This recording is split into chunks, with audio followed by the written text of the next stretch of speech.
Halo semuanya, selamat datang dalam acara Marriage Check Up secara online. Nama saya Hendra dan ini istri saya namanya Vivin. Bersama kami juga telah hadir kebetulan namanya Hendra Makmur dan istrinya adalah Vivi.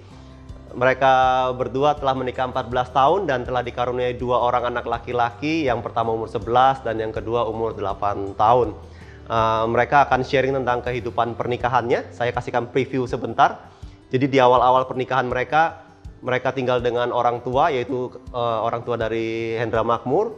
Tapi setelah banyak ada beberapa konflik gitu loh, mereka berdua berkonflik, kemudian konflik dengan orang tuanya, akhirnya mereka memutuskan untuk keluar dan mengontrak di luar rumah orang tuanya begitu loh. Nah, mungkin bisa mulai diceritakan di awal-awal pernikahan ini apa saja yang sudah terjadi, konflik-konflik apa yang terjadi yang kalian rasakan dulu. Jadi awal kita pindah ke rumah kontrakan, ada begitu banyak hal-hal kecil, sebenarnya hal kecil kayak kebiasaan dan juga ekspektasi. Misalkan kita nggak punya waktu itu, belum punya pembantu, belum punya supir, jadi semua itu ada ekspektasi, loh saya expect kamu bantu saya bersihin WC atau siram taman gitu, tapi tidak dilakukan dan kemudian itu jadi konflik, dikit-dikit ngambek atau dikit-dikit kita marah, dan kalau marah udah meledak begitu aja, udah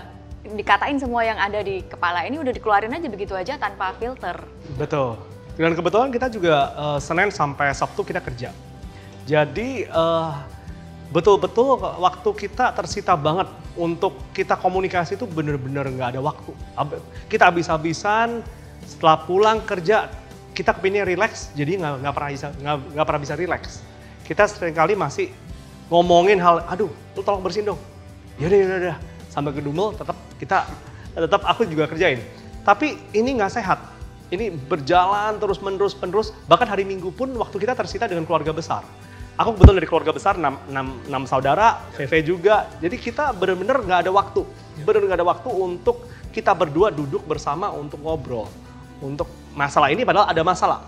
Tapi kita atau kita memilih untuk ya nimbun dulu deh, nanti dulu deh, ini nggak penting deh, ini nggak penting. Gitu. Terus apa nih yang membuat kalian sadar? What's your turning point dengan masalah-masalah kalian itu?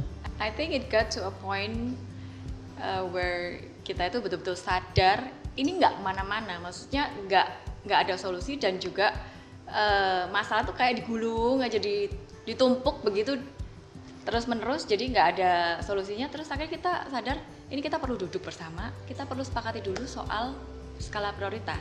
Betul. Nah, skala prioritas kita yang pertama jelas hubungan kita sama Tuhan, yang kedua hubungan kita suami istri, ketiga keluarga, keempat pekerjaan, baru kemudian pelayanan dan yang lain-lain. Itu kita jelasin dulu, sepakat di depan bersama. Jadi kalau ada suatu masalah atau suatu urgent matters, ya otomatis kita betul-betul kita kembalikan lagi kepada prioritas kita. Kalau misalnya ada 2 masalah yang bersamaan datang, oke, yang mana yang lebih penting nih? Nomor 1, nomor 2. Ayo, kita udah taruh, karena kita udah tentukan di mana yang prioritas nomor 1 dan nomor 2, nomor 3 ini. Tentunya juga komunikasi kita ini kan disconnect banget, karena kita berdua udah kerja dari Senin sampai Sabtu. Otomatis waktu untuk kita ngobrol udah dikit, dan kita pulangnya malam banget. Jadi kita sepakat juga untuk ayo let's invest dalam hal komunikasi ini. Jadi dari siang atau bahkan pagi, pada saat kita ada waktu luang sedikit, kita saling texting, kita saling WA, maupun saling kadang-kadang kalau misalnya aku ada waktu jam istirahat, aku telepon, hey gimana, how are you, what are you facing today, ada masalah baru apa enggak. Jadi dari situ kita secara nggak langsung itu kita nyicil update satu dengan yang lain, dan pada saat kita pulang nggak lagi kayak biasanya, seakan-akan langsung bawa sampah pulang. Jadi pada saat aku pulang, aku juga udah tahu kondisi paling nggak 70% daripada keseharian istri aku. Dari situ aku banyak dibantu, istri aku juga ngupdate, ini ada masalah nih, ini. Oke.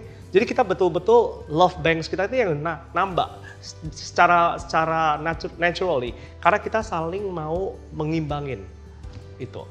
Bukan yang ada masalah, tapi kita selalu berusaha untuk saling bantu, itu sih. Mungkin dari Hendra VV nih terakhir, Ada wejangan nggak atau encouragement buat semua pasangan-pasangan yang lagi mendengarkan marriage check up ini? Menurut aku penting banget untuk semua orang yang married, apalagi yang newlyweds, sadar bahwa kita itu pada saat married bukan otomatis semua masalah kita yang kita bawa sebelum married itu kelar, udah beres. Apapun perbedaan kita langsung jadi clear, enggak. Itu myth.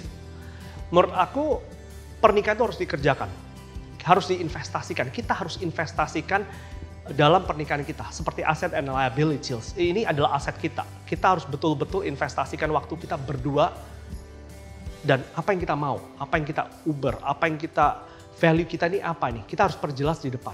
Selain itu, kalau hubungan pernikahan kita mau dibawa ke next level, maka kita berdua harus mau untuk saling ditegur, saling dikoreksi Betul. satu sama lain ini, harus bisa terima masukan gitu loh. Betul. Terus kita juga belajar untuk more listening than talking. Betul, betul banget, betul banget. Soalnya komunikasi adalah 50% mendengar dan 50% berbicara. Dan seringkali manusia adalah 95% yang berbicara, 5% mendengar ya. Dan kalau misalnya itu terjadi terus-menerus, nggak akan sehat. Tentunya juga yang kita merasa kita benar-benar diberkati itu adalah melalui mentor. Mentor itu betul-betul adalah orang-orang yang kita pilih yang sama value dengan kita. Dan mereka yang seringkali kita pilih adalah orang-orang yang sedikit lebih tua atau kalau enggak satu season di atas kita. Umur anak mereka lebih tua dan lain-lain. Itu akan membantu kita untuk preview apa yang akan kita hadapin. Dari situ kita banyak belajar dari mereka. Masalah-masalah yang kita nggak terhindarkan ini akan kita jalanin dengan slowly but surely kita get through it. Those challenges will be over together. Ya, terima kasih buat Hendra Makmur dan Vivi yang sudah sharing hidupnya buat kita semua di sini. Buat teman-teman yang di rumah, saat-saat seperti ini adalah saat-saat terbaik di mana kita banyak di rumah. Ini adalah saat di mana kita bisa berkomunikasi dengan pasangan kita ambil waktu secara spesifik untuk menaikkan level komunikasi dan relationship kita bersama dengan pasangan kita. Sebentar lagi kita akan dengarkan sharing dari Pastor Bob juga. Dan terakhir pesan dari kami adalah the best gift that you can give to your children is your healthy marriage. Thank you Hendra Komting and Vivin for hosting this event. Yes. Juga Hendra and Vivi, thank you for sharing your marriage life. Yeah, welcome everyone to Marriage Checkup, first time ever dari IFGF Surabaya. Welcome everyone. Right. Nah kalau kita ngelihat di China dan di Amerika dengan adanya COVID-19, maka KDRT itu meningkat. Kemudian setelah China berhasil menyelesaikan masalah COVID-19 terutama di Wuhan, Ya. tingkat perceraian langsung melonjak juga. Melonjak. Ini akibatnya karena lockdown selama 3 bulan membuat pasangan suami istri ini punya waktu jauh lebih banyak dari biasanya. Terlalu banyak. Seharusnya bagus. Seharusnya bagus. Karena selama ini banyak yang mengeluh waktu itu nggak ada. Kurang waktu. Kalau suami habis pulang kerja sibuk, jadi kayak udahlah nggak usah ngomong serius. Kalau istri mungkin udah capek juga. Kalau by the time malam ya udahlah gitu. Jadi jarang ngobrol heart That's to right. heart ini menyebabkan disconnected merekanya. Ya. Oleh sebab itulah konflik sering mendapatkan reputasi yang buruk. Ya. Pasangan suami istri mau bercerai alasannya karena konflik. Pernikahan yang berantakan karena alasannya cekcok melulu. Konflik juga. Suami istri atau salah satu mungkin bahkan depresi karena konflik yang berkepanjangan dan lain sebagainya. Ya. Oleh sebab itulah Marriage Check Up kali ini kita mau membahas tentang konflik. Konflik, yes. Dan anyway kita punya contoh konflik yang banyak dari kehidupan Banyak. pernikahan kita. Banyak sekali. Oke. Banyak orang menyamakan jarangnya cekcok, Ya. jarangnya bertengkar itu sebagai pernikahan yang bahagia, yang sukses, yang berhasil. Dan kata-kata seperti, oh kita loh nggak pernah berantem, itu menjadi tujuan pernikahan yang sehat. Nah tujuan pernikahan tersebut pastinya nggak jelek. Tapi tidak bisa dipenuhi oleh siapapun yang hidup. Hanya bisa di-accomplish oleh that Mereka. people or that marriage. Kenapa? Karena only that people yang gak berantem. Karena selama kita hidup, kita pasti punya yang namanya kemauan atau keinginan. Masing-masing. Oleh sebab itulah Yakobus, kalau kita melihat di pasal yang keempat, ayat yang pertama, di bahasa Inggris terjemahan The Message berkata, "Where do you think all these appealing wars and quarrels comes from? Do you think they just happen?" Dari mana sih datangnya konflik dan cekcok ini? Mereka datang begitu sajakah? Think again, they come about because you want your own way. Ya. Karena Anda maunya cara Anda sendiri. And fight for it deep inside yourself. Jadi konflik atau cekcok adalah hal yang normal. Sangat normal. Bagian dari pernikahan yang sehat maupun yang tidak sehat. Ya. Konflik adalah bagian dari pernikahan yang bahagia maupun yang tidak bahagia. Betul. Sehingga konflik tidak bisa dihindari. Nggak bisa dihindari. Oleh sebab itulah kita harus belajar untuk mengelola konflik. Betul. How to manage conflict well. Ya. Karena nggak semua konflik juga bisa kita resolusikan. Yes. Sebagian konflik akan berakhir di deadlock atau kita sebutnya gridlock. Ya. Pertanyaannya, gimana caranya kita bisa mengidentifikasi gridlock? Paling nggak ada dua komponen atau dua indikator yang kita bisa lihat ketika terjadi gridlock. Ini akan hadir di dalam konflik kita. Yang pertama, konflik itu akan berulang terus-menerus tanpa ada kemajuan. Tentang hal yang sama. Tentang hal yang sama. Ya. Itu indikator pertama. Indikator yang kedua, konflik itu menyebabkan Anda berdua frustrasi, merasa tersakiti, dan tertolak. Terus menerus. Terus-menerus. Nah, ini dua indikator yang bisa mengarahkan kita kepada yang namanya gridlock. Ya, contohnya kalau misalnya dalam pernikahan kami yang sudah 18 tahun ini, contohnya gridlock kami adalah Bobby itu morning person, Ya. saya bukan.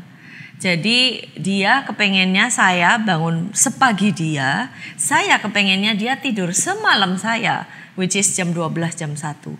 Jadi selama berapa belas tahun dia mencoba untuk mengubah saya, kirimin saya artikel, kirimin saya bukti-bukti research, survei, segala macam, tetap nggak bisa. Saya juga udah mencoba, dia juga udah mencoba to stay up later, Ya. tapi nggak bisa juga. Jadi it's a gridlock. Jadi kayak nggak ada solusinya apa gitu loh. Jadi solusinya kita apa? Remedy atau resepnya apa ini? Kalau gridlock semacam ini terjadi. Kalau dalam hal morning person and night person ini, yang kita pelajari adalah kamu menerima aku sebagai night person, not a morning person. Right? Aku menerima kamu sebagai morning person, not a night person. So acceptance is the key. Yes, acceptance is the key. Nah, kalau kita bicara resep atau remedy di sesi ini bukan berarti it's a one size fits all. Ya. Artinya Anda bisa langsung implementasikan dan pasti terselesaikan konflik Anda. Tetapi kami mendorong Anda untuk mencari dari prinsip-prinsip kebenaran firman Tuhan, Ya. dari buku-buku, seminar yang bisa memperbaiki kualitas pernikahan Anda berdua. Ya. Nah, ada puisi yang berkata sangat bagus Doa. tentang doa ya, doa yang berkata sangat bagus tentang bagaimana kita merubah sesuatu. Dalam hal ini kita sesuaikan konteksnya merubah orang lain. Dikatakan, God grant me the serenity to accept the people I cannot change. Tuhan beri aku kedamaian untuk menerima orang yang tidak bisa aku rubah. Courage to change the person I can. Keberanian untuk merubah orang yang bisa aku rubah. And the wisdom to know that person is me. Dan hikmat untuk mengetahui bahwa orang itu adalah aku sendiri. Betul. Jadi kalau kita boleh kembali ke konflik, banyak yang tanya, when is the best time or the perfect time? Waktu yang terbaik untuk konflik itu kapan? Ya nggak ada. There is no perfect time for conflict. Pada saat sibuk, Ya. ya of course nggak kepengen memikirkan konflik, nggak kepengen ngomong tentang sesuatu yang seserius itu yang bisa memicu konflik. That's true. Males, udah capek, kepalanya udah penuh, badan udah capek, udah nggak bisa mikir gitu. Kalau waktu liburan, nah, waktu liburan itu biasanya diasosiasikan dengan waktunya bersenang, tidak mau ada konflik jadinya. Jadi it's not a good time juga. Jadi how about now yang kita punya banyak sekali waktu, terutama untuk yang work from home, suami dan istri ada di rumah, sering ketemu, maybe 24/7. Itu juga not a good time. Because mungkin udah sumpek juga. So there is no perfect time for conflict. Jadi pertanyaan yang lebih tepat sebetulnya bukan when, Yeah.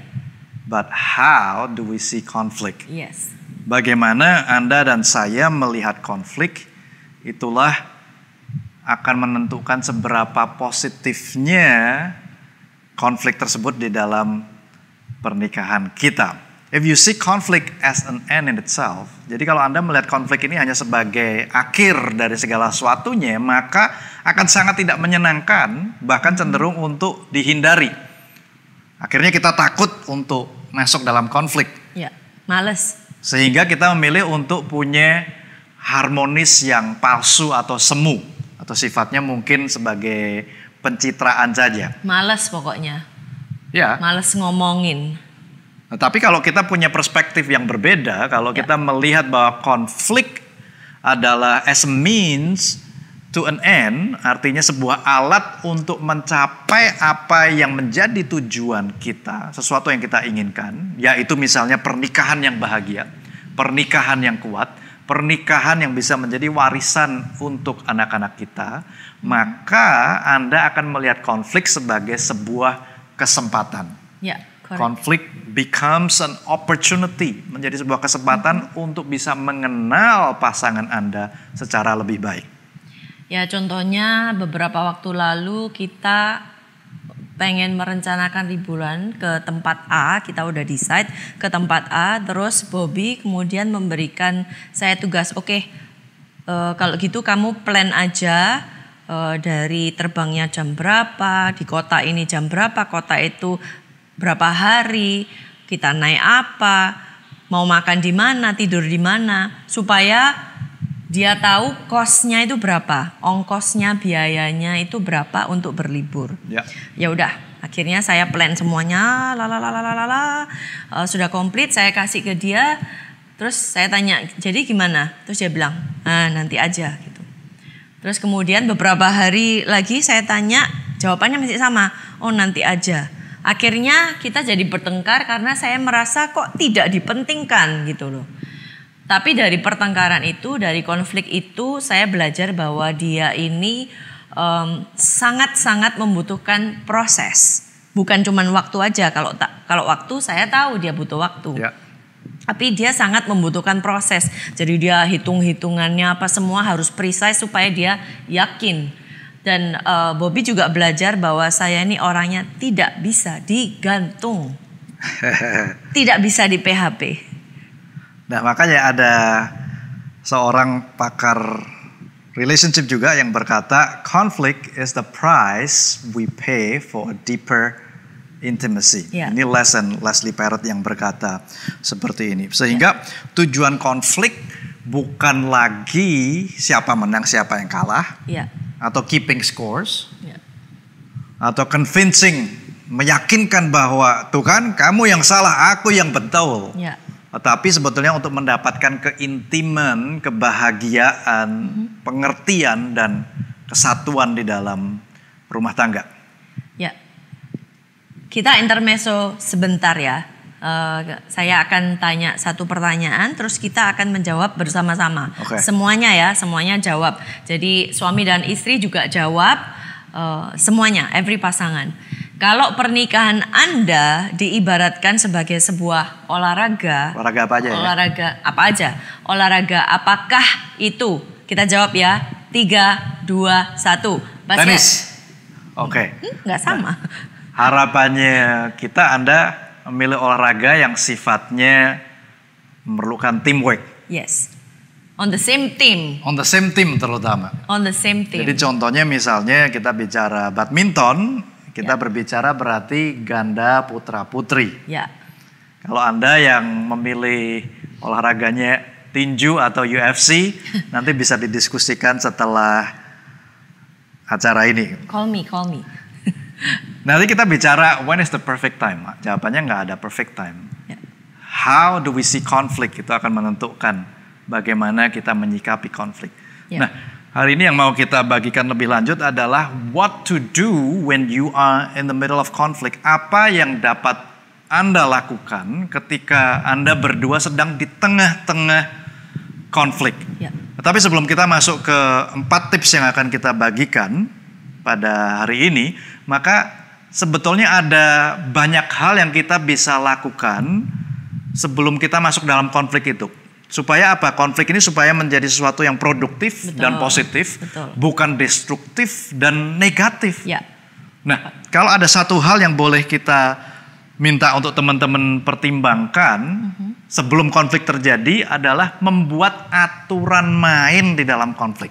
Betul.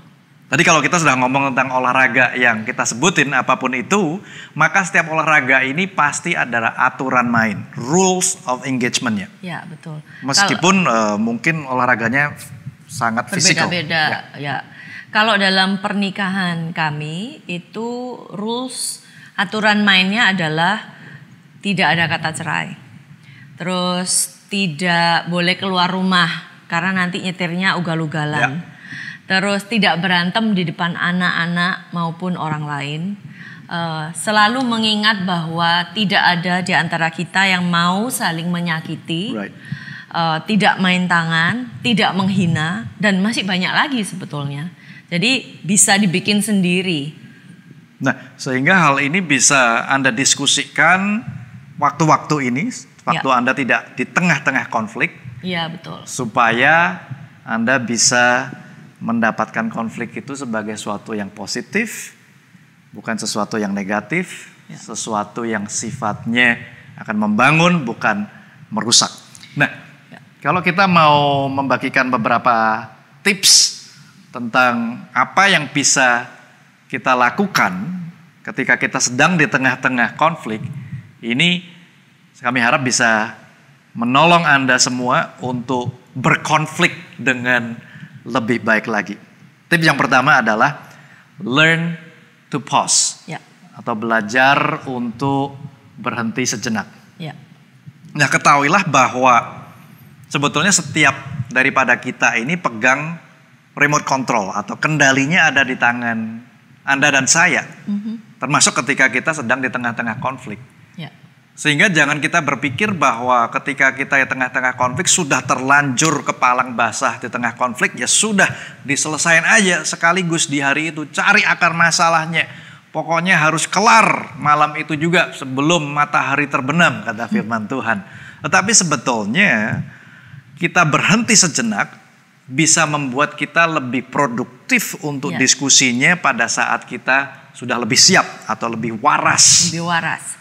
Tepatnya lebih waras. Ini juga tergantung dari style atau preference konflik dari kedua pasangan. Ya, kalau misalnya di dalam pernikahan kami ini, Bobby ini saya tahu dia orangnya perlu sangat dan amat perlu waktu. Jadi kalau kita lagi tengkar, saya harus membiarkan dia untuk mengambil waktu, untuk berpikir, untuk cool off. Dan lain sebagainya. Kalau saya sih tipenya yang bisa diajak ngomong kapan aja dengan intonasi yang bagus. Ya. Jadi kita harus saling cari tahu dia ini tipenya seperti apa sih, orangnya butuh waktu atau enggak, atau bisa langsung diajak ngomong. Nah, ideally ini juga dicari tahu sebelum kita di dalam konflik. Jadi waktu kita waras-warasnya sebaiknya kita cari tahu. Right. Nah, ada satu ayat yang membantu di pernikahan kita berdua. Ya. Kalau kita sedang berkonflik ria, Itu ada di Yakobus 1 ayat 19. Mungkin sudah nggak asing bagi banyak dari kita. Saya bacakan. Hai saudara-saudara yang kukasihi, ingatlah hal ini. Setiap orang hendaklah cepat untuk mendengar, tetapi lambat untuk berkata-kata dan juga lambat untuk marah. Amin. Sehingga ketika kita bisa menguasai ini, maka ini akan menolong kita untuk sebetulnya belajar untuk berhenti atau rehat sejenak. Ya. Nah, kalaupun kita harus berkata-kata, maka pastikan ada dua komponen yang hadir, yaitu kebenaran dan kasih. Ya. Harus ada di dalam perkataan Anda. Kalau ini nggak ada, maka lebih baik kita diam sejenak. Ya. Tunggu. Ya. Jadi ini sesuatu skill, suatu keahlian yang bisa dipelajari. Betul. Tip yang kedua adalah learn to compromise. Oke. Belajar untuk kompromi atau berkompromi. Ya. Kata kompromi sendiri memang merupakan kata yang negatif untuk di luar pernikahan. Ya. Tetapi di dalam pernikahan ini adalah kata yang sangat positif, yang sangat diperlukan. Kompromi bukan berarti Anda harus ketemu di tengah pas gitu ya. Tetapi kompromi bisa berarti bahwa Anda, si suami mungkin berjalan 3 langkah, Ya. sang istri berjalan 7 langkah untuk bertemu di titik tersebut. Ya. Ataupun sebaliknya. Pada dasarnya kompromi berarti Anda bertemu di sebuah titik. Kalau contoh dari kita untuk kompromi itu biasanya kalau kita lagi konflik, kalau Bobby bilang oke, kita pause dulu, aku nggak bisa ngomong tentang ini sekarang, kepalaku lagi penuh, banyak pikiran pekerjaan dan lain sebagainya. Jadi dia akan sebelum tidur dia akan ngomong, besok mau jalan pagi nggak? Nah, saya tahu itu adalah ajakannya dia untuk menyelesaikan konflik. Jadi saya berkompromi untuk, ingat ya, saya night person, saya kurang bisa bangun pagi. Jadi saya berkompromi untuk ya udah bangun pagi supaya bisa jalan sama dia.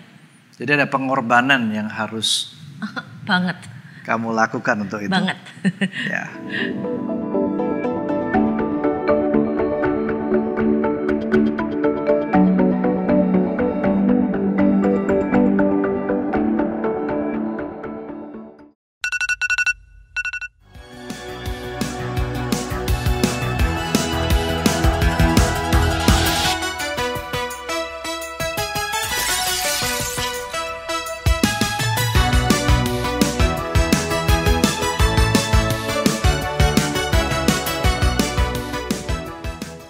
Dek, sini toh kamu rupanya ya.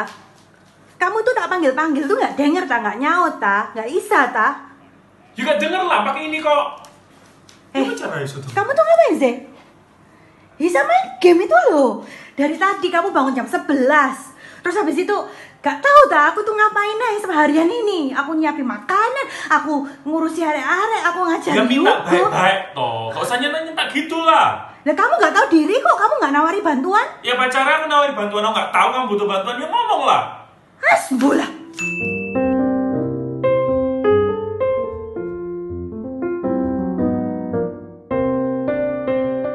Tips yang ketiga adalah make repair attempts. Ya. Artinya apa? Artinya belajar untuk put a stop before the conflict escalates. Untuk menghambat agar konflik tidak memuncak sehingga akhirnya di luar kendali kita.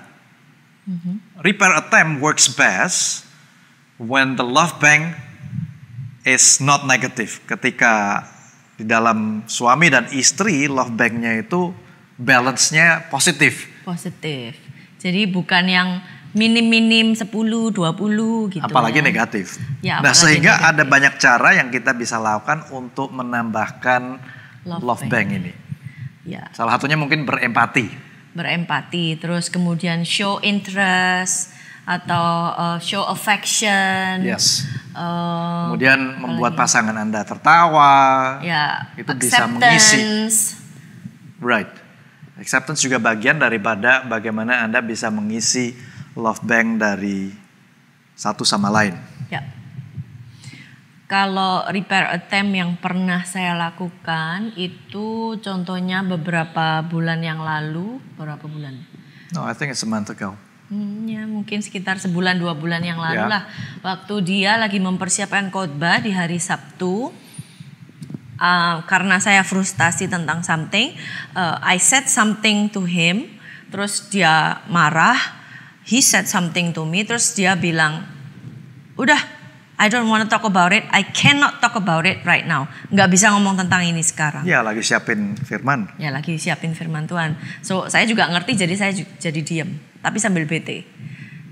Terus habis itu ya, you know, touch is my love language and I do it best.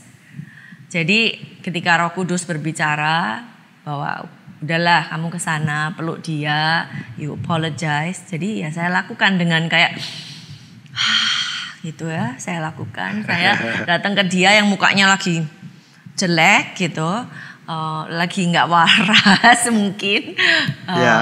Jadi I came, terus saya peluk dia, saya bilang I'm sorry kalau aku ngomong begini dan begitu.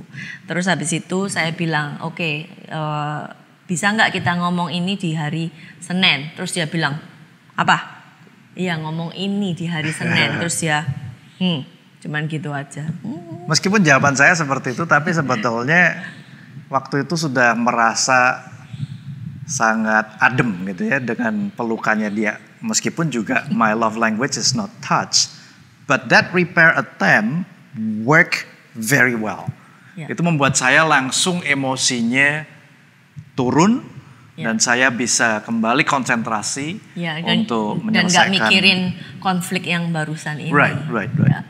So repair attempt does works. Ya. Nah tapi memang di sini kita harus trial and error.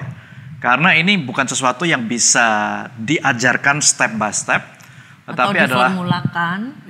Tapi adalah sesuatu yang bisa kita coba sambil jalan. Dan kita amati keberhasilannya dan disitulah kita bisa mengulang dan memperbaikinya sehingga menjadi bagian daripada repair attempt di tengah-tengah konflik. Satu lagi yang pernah saya lakukan adalah ketika lagi di mobil, dia lagi, pokoknya kita lagi bete-betean, terus saya kayak udahlah gitu, terus saya pegang pahanya dia, terus saya nanya, masih jauhkah ini marahnya, terus dia langsung ketawa.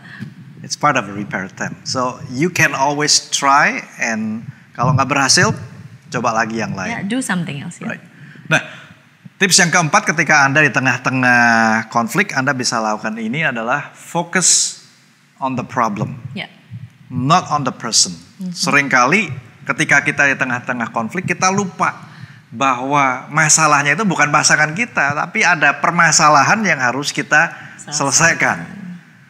Ini memang bagian daripada komunikasi yang harus kita perbaiki, yang harus kita kuasai, sehingga akhirnya tidak menjadi masalah atau menimbulkan masalah yang baru di dalam konflik kita. Nah, dalam hal berkomunikasi, meskipun ini kalau kita mau diskusikan bisa sangat panjang, mungkin lain waktu kita akan bahas tentang komunikasi.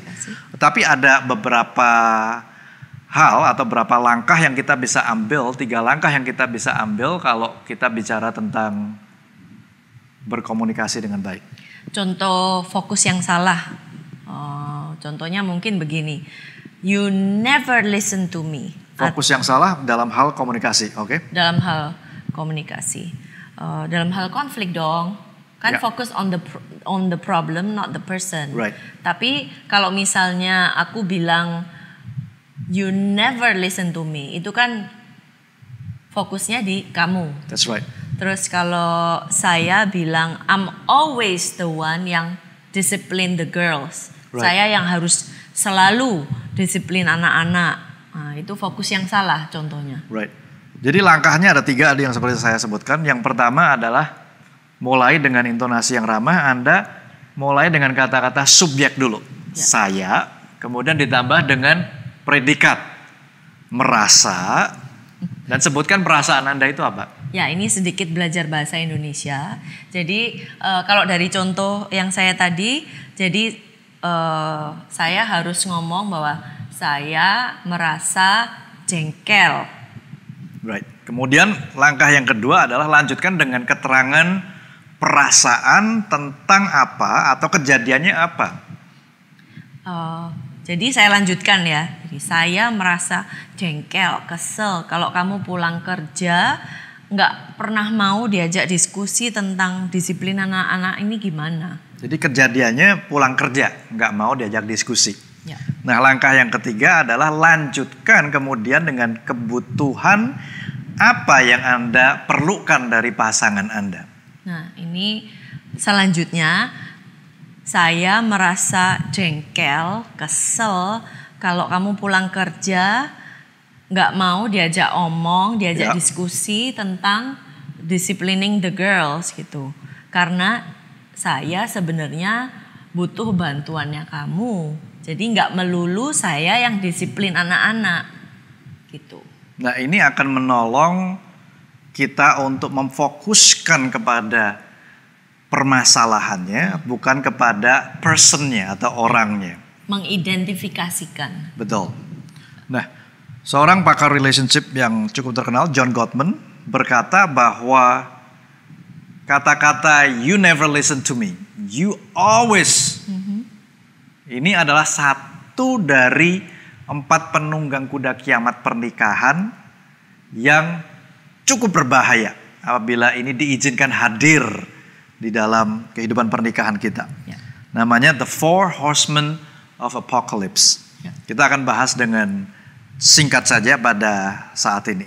Yang pertama adalah criticism atau kritik. Tadi yang seperti kita dengar, kamu ini nggak pernah melakukan ini dan itu. Atau sebaliknya, kamu itu selalu buang sampah sembarangan. Nah, pertanyaannya resepnya apa? Atau remedinya apa ini? Kalau seperti ini.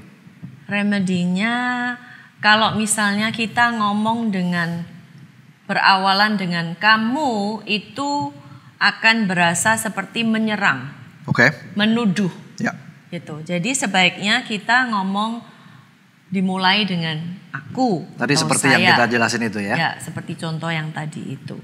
Oke, jadi salah satu remedinya juga mulai belajar untuk talk about feelings. Ya. Belajar untuk mengungkapkan perasaan apa yang dialami. Karena terutama laki-laki nggak terbiasa untuk mengekspresikan perasaan. Disinilah kita harus belajar untuk mengekspresikan perasaan kita sehingga nggak terdengar sebagai kritik, tetapi merupakan ungkapan apa yang kita rasakan. Penunggang kuda kiamat yang kedua adalah contempt atau umpatan. Nah, ini biasanya dimulai dari pandangan bahwa pasangan Anda itu posisinya di bawah Anda sehingga membuat Anda lebih superior. Merasa superior. Ini dengan mudah Anda bisa mengumpat, memaki-maki pasangan Anda. Seperti misalnya? Contohnya kalau suaminya merasa lebih pintar, lebih capable dari istrinya. Dia bisa aja ngomong, kamu tuh goblok, bodoh kamu itu. Bisa ngomong kamu itu males. Ya. Nah, untuk remedinya atau resepnya untuk memperbaiki ini adalah kita perlu memperlakukan satu sama lain dengan hormat. Ya. Menghormati satu dengan yang lain. Menghargai satu dengan lain. Menghargai terutama hal-hal yang kecil. Ya. Nah, ketahuilah ketika Tuhan menciptakan Anda, suami dan istri, Anda diciptakan setara. Bukan karena suami sebagai pemimpin berarti dia lebih tinggi daripada sang istri, tidak. Tetapi Tuhan menciptakan Anda equal in the eyes of God. Ya, jadi janganlah kita saling memandang rendah atau memandang satu lebih tinggi daripada yang lainnya. Nah, penunggang kuda yang ketiga itu namanya defensiveness atau pembelaan diri. Ini biasanya contoh-contohnya adalah misalnya dia berkata, kalau saja kamu nggak bahas tentang papaku tadi, maka kita nggak akan tengkar. Atau misalnya sang pasangan menuduh bahwa dirinya, kok kamu nggak bisa mengelola keuangan dengan baik, sekarang saving kita habis semua. Dia bisa menjawab, kamu juga pernah menghabiskan saving kita, bahkan lebih parah hutangnya. Nah, ini pembelaan diri yang biasanya hadir karena ada kritik dan kemudian ada umpatan atau makian. Sehingga pembelaan diri bisa hadir di sana. Resepnya atau remedinya adalah belajar untuk accept responsibility. Ya, untuk mengambil tanggung jawab bahwa konflik ini terjadi karena ya ada kata-kata atau tindakan yang aku lakukan yang mungkin menyebabkan kamu merasa tidak dihormati atau dikecilkan atau apapun. Meskipun 1%. Meskipun 1%, tapi still it's my part. Belajar untuk mengakuinya.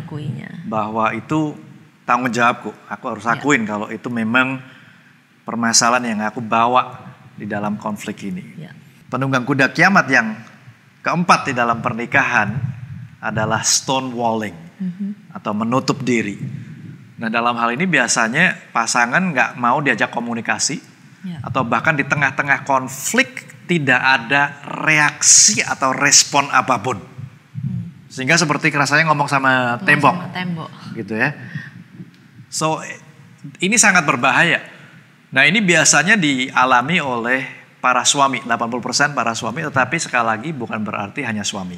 Istri juga bisa melakukan yang namanya stonewalling. Remedy atau resepnya apa kira-kira?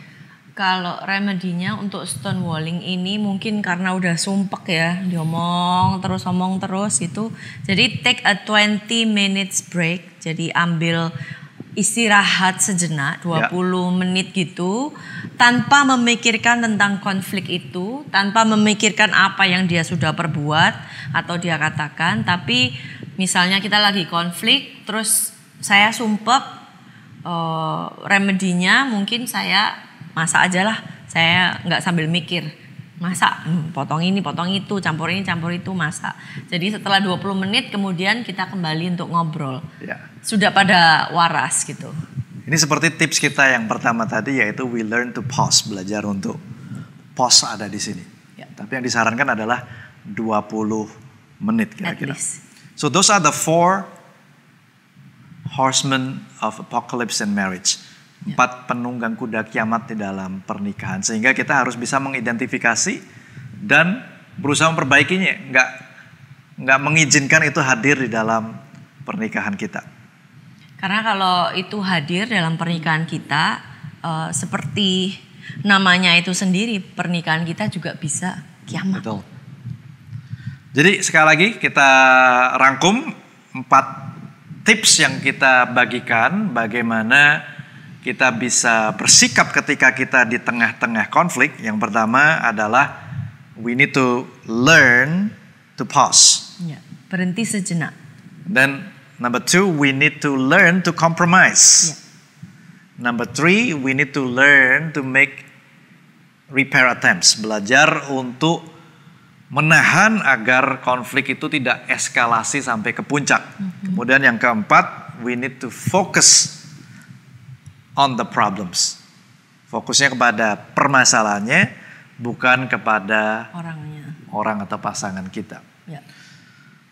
Nah, ada satu kejadian ketika kita pernah konflik, ini mungkin juga sekitar 2 tahun yang lalu. Mungkin. Dimana kita lagi mau ngedate rencananya. Mau ngedate, kita siap-siap, kemudian seperti biasa saya siapnya lebih cepat, tetapi akhirnya Mary tahu-tahu sudah di luar rumah dan memanggil saya, ayo cepetan. Nah, tapi saya sedang pakai sepatu kalau nggak salah. Kemudian naik, kamu ambil barang. Oke, aku ambil barang. Kamu ambil barang terus turun lagi. Oke. Terus saya kepanasan nunggu di garasi, kunci mobilnya ada di dia gitu. Jadi saya cuman bilang, Han cepetan gitu. Nah, ketika dia teriak seperti itu, saya merasa pada saat itu bahwa kenapa dia harus naikin nadanya. Jarang Mary naikin nada terutama di depan orang lain dalam hal ini. Waktu itu ada Mbak pembantu yang lagi mau buka pintu. Betul. Gitu. And then? Terus setelah itu ya kita tetap pergi ngedate sih dengan bete-betean. Dia diem, saya juga diem. Saya sempat nanya sih, kamu kenapa? Wah, dia langsung bete. Langsung, ya kamu ngapain kamu ngomong begitu di depannya Mbak? Loh saya ngomong apa gitu. Ini kejadian di mobil. Kita Iya. udah ngobrolin di mobil. Nah, yang kita bisa evaluasi dari 4 tips yang kita bagikan, kita seharusnya bisa belajar untuk learn to pause. Ya, Yang pada mana kita saat nggak itu. lakukan pada saat itu. Ya, soalnya kita mikir, ya kita mau ngedate anyway, kenapa nggak diomongin aja saat itu gitu. Betul. Nah, tapi menariknya, ketika kita di tengah-tengah perjalanan, Mary sebetulnya she made repair attempts. Yang mana dia apologized. Ya jadi waktu sebelum kita masuk mall gitu ya Tuhan selalu berbicara, Roh Kudusnya. Jadi selama perjalanan itu saya kayak aduh tidak tenang gitu ya. Terus Roh Kudus berbicara bahwa udahlah kamu apologize. Udahlah kamu apologize. Jadi ya udah saya did I hold your hand? I don't think so. I don't think so. Jadi saya ngomong sama dia. Setelah ngambil nafas nggak tahu berapa kali saya ngomong, I'm sorry kalau I disrespected you. Right. I did not mean it. Saya bilang gitu, saya nggak bermaksud. Terus udah saya diem, udah kayak, aduh males banget nih ngomong kayak gitu. Nah, repair attempt yang seperti ini sangat efektif karena terbukti ketika saya sampai di mall, nada saya mau parkir itu ya, nada saya sudah sangat kembali ke level yang normal. Normal. Sehingga dia sangat shock pada saat itu ya. Ya, dia mau suruh saya keluar dari mobil terlebih dahulu. Jadi dia bilang, oke Han, kamu keluar dulu aja. Saya kayak, kenapa nih orang? Udah waras. Right. Dan yang kita pelajari juga, we learn to compromise pada saat itu. Ya. Sebetulnya kita berdua sama-sama merasa nggak pengen untuk ngelanjutkan ngedate waktu di Males. mobil. Pengennya udah mau pulang balik gitu. Ya. Tapi kita berpikir bahwa you know what, this is Something that is important. important, ya, penting buat untuk kita lakukan. Ya. Sehingga kita berkompromi, coba deh kita Tetap aja jalan. tetap jalan supaya siapa tahu ada solusinya. Ya, we'll see gitu. Dan betul karena kita lanjutkan date itu, akhirnya malam hari itu menjadi diskusi yang salah satu diskusi yang fruitful dalam kehidupan kami berdua. Iya, jadi perjalanan dari parkiran mobil ke kafenya itu adalah nightmare gitu ya, karena kalau saya mikirnya kita ini loh ngajar tentang relationship, kok kita ini bertengkar, gimana sih? Saya loh udah say sorry, terus dia gimana? Ya. Jadi pada malam hari itu kita bisa fokus untuk mendiskusikan what happened sebetulnya. Betul. Fokus pada permasalahannya, bukan pada orangnya Ya, jadi atau pasangan kita. dia bilang I feel this way and that way saat kamu ngomong begini dan begitu. Saya juga merasa loh, I don't mean to disrespect you. Right. Pada waktu aku ngomong begini dan begitu, saya kepanasan. Nah, Anda lihat di sini kita nggak memakai semua tips yang kita berikan, tetapi bisa menyelesaikan konflik kita. Sekali lagi nggak ada resep jitu yang bisa diambil pastinya. Ya. Tetapi apabila kita konsisten mau menerapkan, mengimplementasikan apa yang kita ketahui, maka ini bisa menolong kita untuk manage our conflict Ya, well. menjadikan konflik itu sesuatu yang produktif. Right. Oke, kita akhiri dengan satu quote dan satu firman Tuhan. Quote yang ini berkata, a happy marriage is the union of two good forgivers. Yes. By Ruth Bell Graham, atau istri dari almarhum Billy Graham. Pernikahan yang bahagia adalah persatuan dari dua orang yang mudah mengampuni. Ya. Good forgivers. Gitu. Good forgivers, mudah mengampuni. Dan juga di Kolose 3 ayat 13, terjemahan bahasa Inggris The New Living Translation berkata, you must make allowance. Anda harus mempersiapkan allowance for each other's fault and forgive the person who offends you. Remember, the Lord forgive you, so you must forgive others. Betul. Jadi kita harus menyediakan ruangan itu ya untuk pasangan kita membuat kesalahan. Jadi jangan membuat satu kesalahan langsung kita kamu salah ini. Jadi kita harus be gracious ya, harus bisa kasih karunia. Right. So, embrace conflict sebagai hal yang produktif dan positif. Jangan izinkan itu menghantui Anda, membuat Anda akhirnya lari dari konflik dan memilih untuk tidak menghadapinya. Ya. Karena semakin Anda simpan konflik itu di bawah ranjang Anda, disitulah konflik itu mulai beranak cucu. Ya. Dan akhirnya jadi permasalahannya semakin besar. Ya. Jadi kalau kita kembali ke pertanyaan awal, when is the perfect time to have conflict? Tetap jawabannya there's no perfect time. Tapi ada yang tanya, when is the best time to plant a tree? Jawabannya 15-20 tahun yang lalu, waktu yang terbaik untuk menanam pohon. Tapi sekarang sudah terlanjur mungkin ya. Pertanyaannya, when is the second best time to plant? Jawabannya now. Demikian juga dengan kita. When is the perfect time to have conflict? Jawabannya, if not now, when?